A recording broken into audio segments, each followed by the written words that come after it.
Since 1977, the full-size Chevrolet Caprice has had the distinction of holding a dual status. One is a popular family car, its other life as a reliable fleet car, favored especially by police departments around the country. New from Chevrolet for 1991 is not only a reshaped family-style Caprice, but the Caprice Classic LTZ. The LTZ was inspired by the police equipment package. We recently tested the LTZ as well as another fleet Caprice with a very different purpose. Let's see how they both fared in civilian hands. A visual inspection will reveal only subtle outward differences of the specially equipped LTZ Caprice. A flush-mounted badge on the hood, a polished stainless steel exhaust tip, and more important, 15-inch speed-rated Eagle GT Plus 4 Blackwall tires. But it's what you can't easily see that makes the LTZ different from its siblings.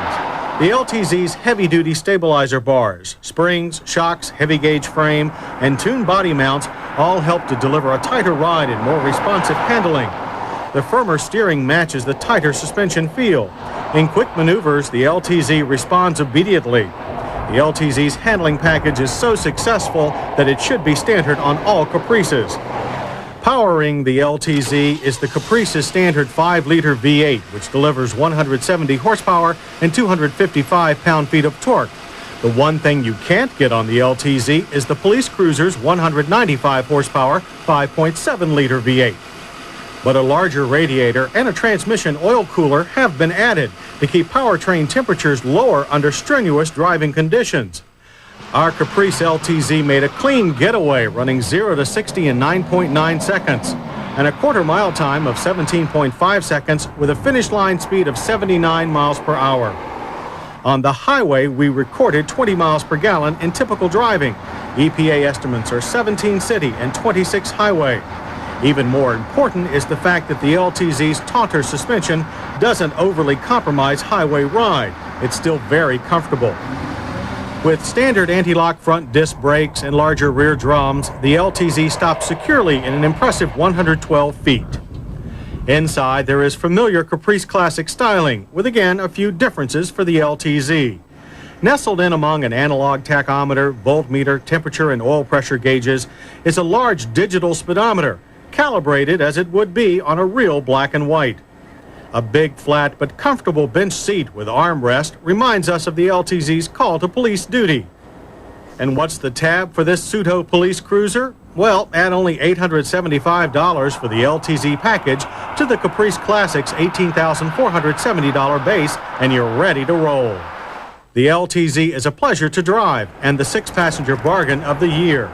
But as we said before, the Caprice performs many different roles. While it takes some folks to the hoosgow, it takes others to the airport. Now we turn our police badge in for a taxi driver's hack license. We had more people waving at us in this bright yellow Caprice than in the last fire engine red Ferrari we tested. The Caprice performs well as a taxi, sharing some of its suspension parts with the LTZ and police package, including front and rear stabilizer bars and special springs and shocks. Passengers will enjoy a comfortable ride through busy downtown traffic. And if the naugahyde seats and rubber matted floors get too trashy, a quick hosing will clean them right up. The taxi package also comes with a heavy-duty cooling system, first gear lockout for longer transmission life, and a simple AM/FM radio that's ideal for traffic reports.